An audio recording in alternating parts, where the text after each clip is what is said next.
Hey guys, Jeff Gears here, and apparently we keep getting more and more interesting Nintendo Switch news. Not even a couple hours ago, depending on when I make this video and upload it, some guy by the name of TEARDOWN has released an entire teardown of the Nintendo Switch from the GPU chip to the display.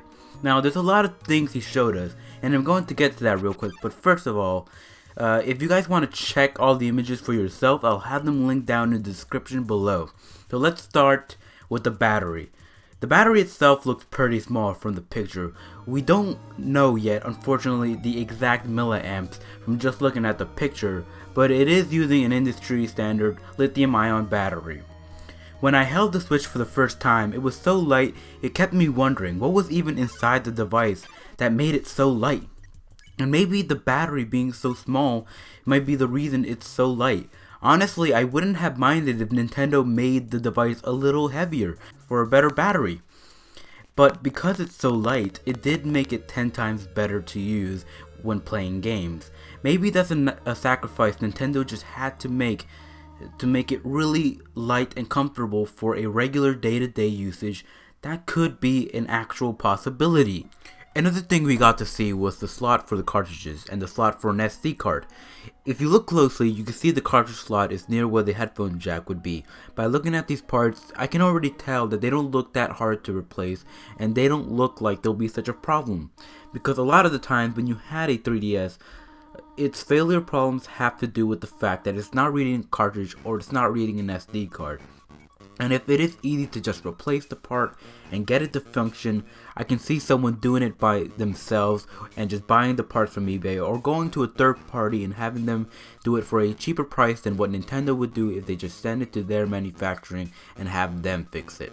Then we get to see the display. There's not much to talk about that thing. I've already seen it. It's a beautiful IPS 720p panel. If you have an IPS 720p phone, then you already know what the display kind of looks like. Very bright, vivid colors which are fantastic to use when playing a co-op game. Now this is one of the more interesting parts because this was something I wasn't able to hear during the event, and that's the fan. It was so loud in the room I was when playing the Nintendo Switch that I couldn't really hear the fan ramp up or if it was even spinning at all.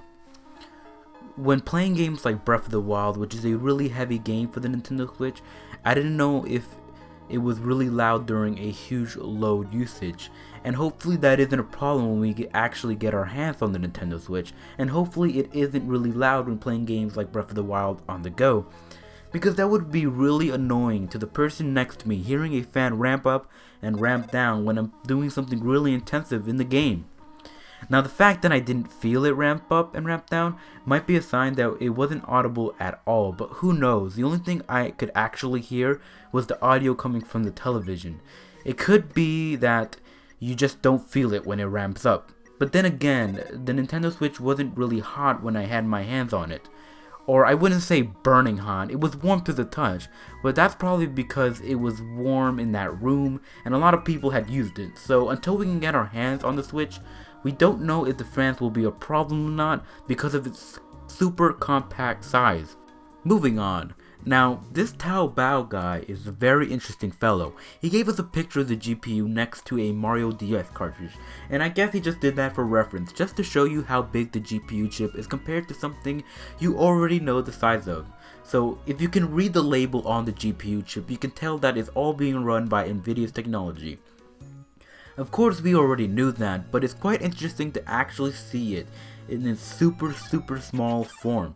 Here's a picture of it compared to the X1 chip on the NVIDIA console, and you can immediately tell their similarities. They seem to have the same length and width overall, pretty much almost the same size, but I'm not one to speculate, but it could be that this is the exact same chip on the Switch. Just by glancing at it. I could be completely wrong, of course, and it could be a beefed up custom chip specifically designed just for the Switch that has been on no other commercial unit. That could easily just be the case. But hopefully that gives you an idea of what the Switch is packing in terms of hardware capabilities. If this TEARDOWN guy was able to get us an internal look at the Nintendo Switch, then maybe he can get us a look of the internal of the Joy-Con. That would be really cool to see, because again, that was another device that was really light, and I want to see all the motors and all the technology that goes inside of making that thing. But for now, we're just gonna have to wait and see what comes our way. Anyways guys, thanks for watching. Chef Meggears signing out.